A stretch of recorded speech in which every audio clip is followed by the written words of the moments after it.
Boy, I'm really glad to see both of you here today.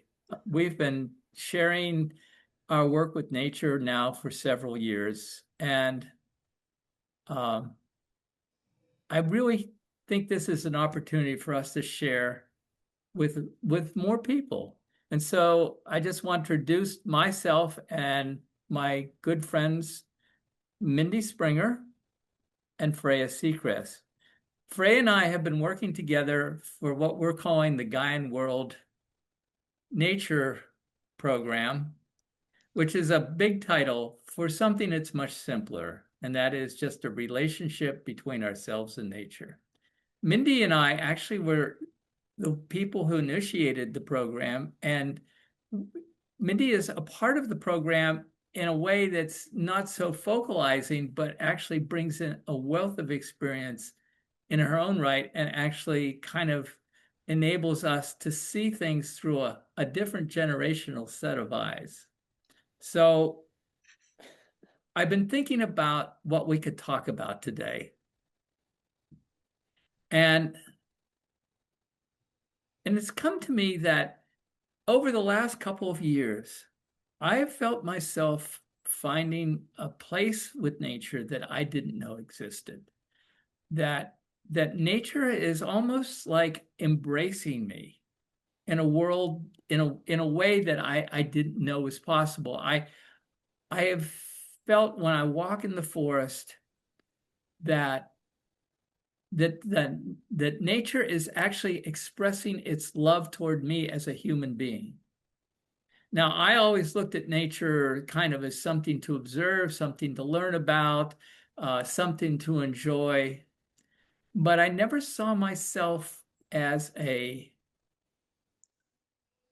shared individual, as a human who could be so much a part, welcomed. The word I think I'm trying to come up with, welcomed so much by nature, and I can sense this underlying wish on the part of the world, natural world around me, to be a participant, to join in the dance. And so I was feeling like that might be something all of us could talk about more and see how that flows together. So do either of you want to kind of come in here and What bring what your own your experience? what your sense of a change or something new happening, Ron? For me, where that comes in is that I'm aware more of um, what I can offer. And it's very simple. I mean, that's often been the question. Well, what do I have to offer nature? I'm really aware of what I gain from it, the sense of peace, the sense of balance, the sense of being able to settle into myself when I'm out in the natural world.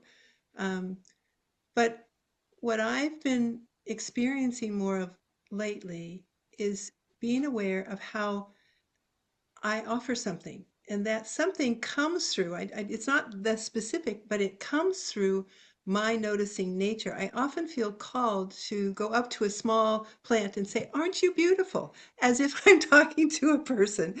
Um, and that little moment of noticing, all the years that I worked with Dorothy McLean and did some of the work with the subtle side of nature, um, there was that element of, we're here, please see us. We do, as you say, Ron, they do welcome us.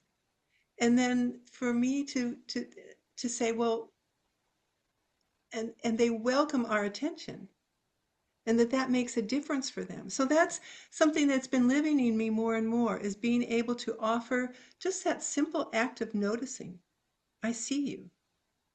And that brings me present in ways, and I think it brings nature present and coming forward in ways it's not been able to do. Tell me more. I mean, that's really interesting. And I think that's a sense I'm getting too. What do you mean it gives nature opportunities to do things it's not been able to do? Um,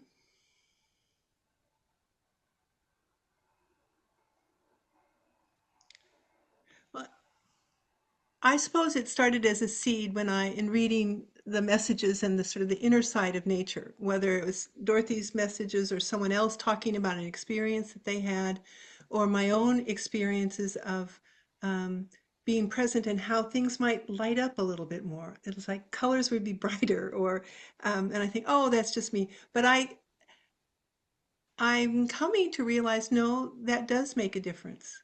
Um, it there's a blooming that happens through our um, attention that makes a difference.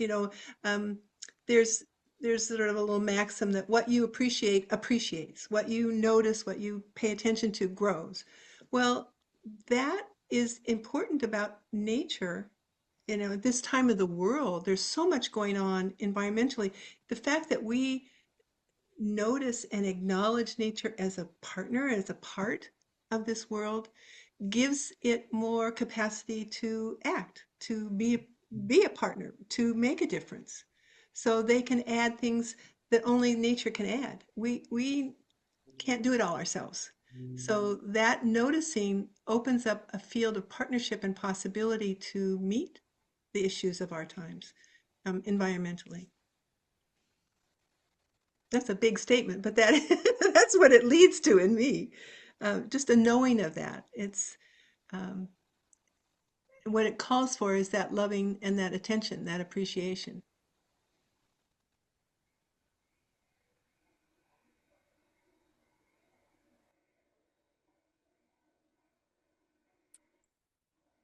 And so I have been thinking a lot lately about attention, what the inherent value of our attention is, what happens in where we decide to put our attention, and what happens if our attention gets kind of chopped up into little pieces. Um, and I think, there's something really important about that. And just the relationship of culture, like where our culture plays a part in our relationship to nature. Um, I had lived, in a place where I was staring down a river all day long, and I would go in the river every single day. And for about 6 or 7 months now, I haven't been there.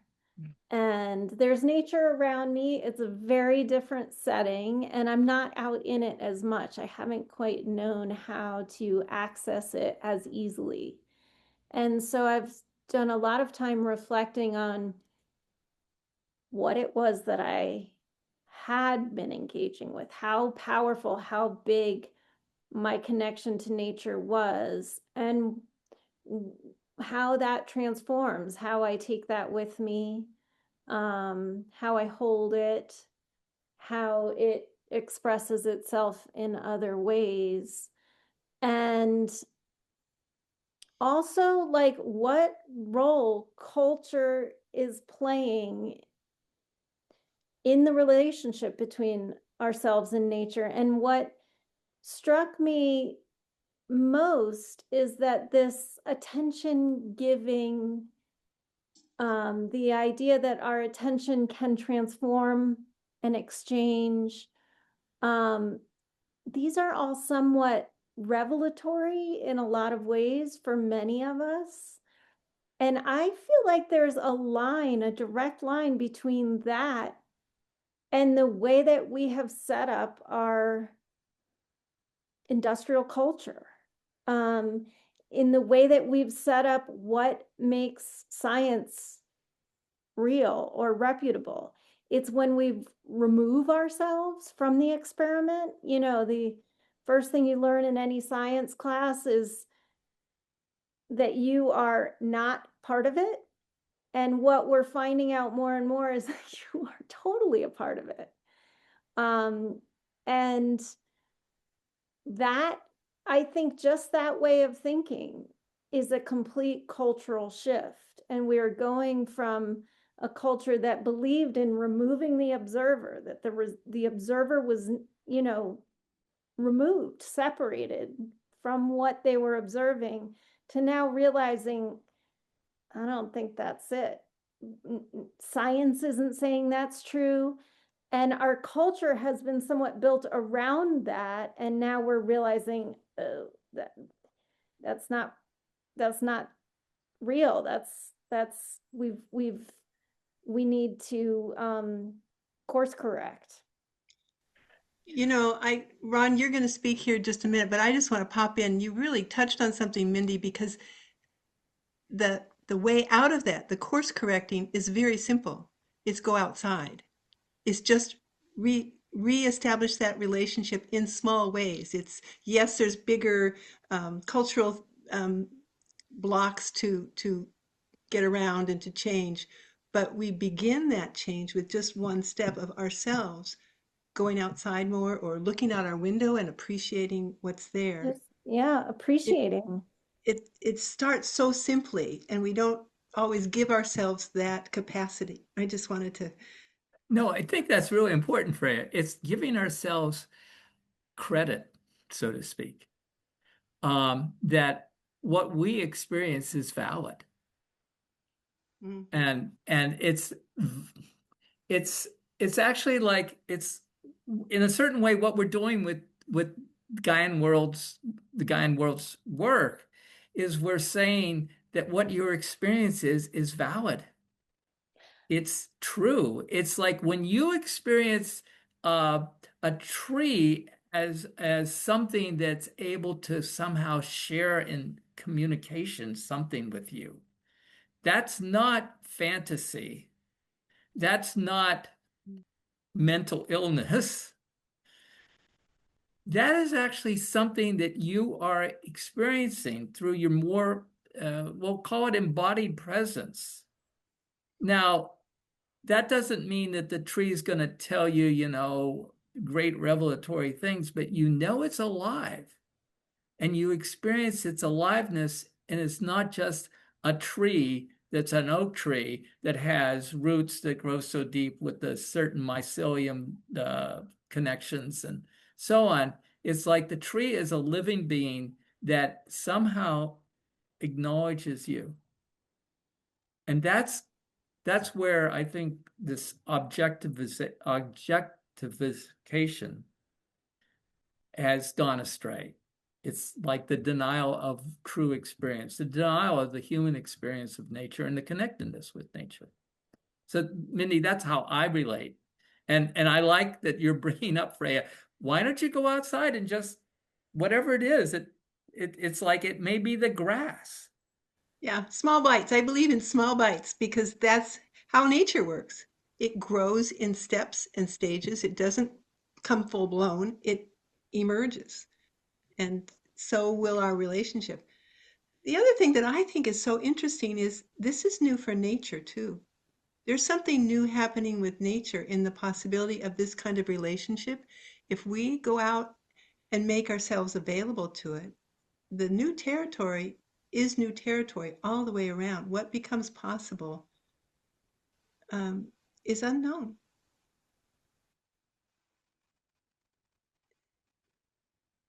Yeah, holding Mindy, that. I just like to go back to what you said, because when you were talking, a question came up in me, because you have this deep connection, I know, with water and with rivers. And when I've heard you talk about that, um, it's almost like it's created a pattern in your life of flow, because you continually remind me of not getting stuck, not damming up things. And And hard to say which is which. You know, was that because I have always lived by a river? Or is that because someone of my nature would end up by a river? It's hard to say. but it is interesting that there's such a resonance there. Yeah. And I think resonance is one of those other key qualities that we have, that we can resonate with different things in nature. I resonate with plants. Yeah. Freya, I know you resonate with flowers. Mm. Uh, I'm I'm struck and really um, excited, actually. We've come to this point of resonance. Um, and to go outside and to notice where what I am resonant with. I mean, sometimes, and Mindy, I don't think that you're only resonant with water, but there may be No, something of course deeper not. there. And I'm not only resonant with flowers. So it's like, oh, to go outside now and look for a relationship with resonance. Um, that will be my task this week. Yeah, I really think that's a good way to think about it, is how we could wrap things up in ourselves with this idea that there's something when we can go forth, we can actually find what am I resonating with? What is there in the world that I can resonate with, that it's where this attention and this noticing come together, so that I am aware of this. I'm sensing something outside. I've walked out my door. I'm sensing something in the outdoors. I'm feeling a resonance with it. And what's that experience like? So before we go, I just want to thank both of you for spending some time today sharing this, your own experiences, and I hope we can get together again soon. Thanks. I Thank like you. that too. Mm.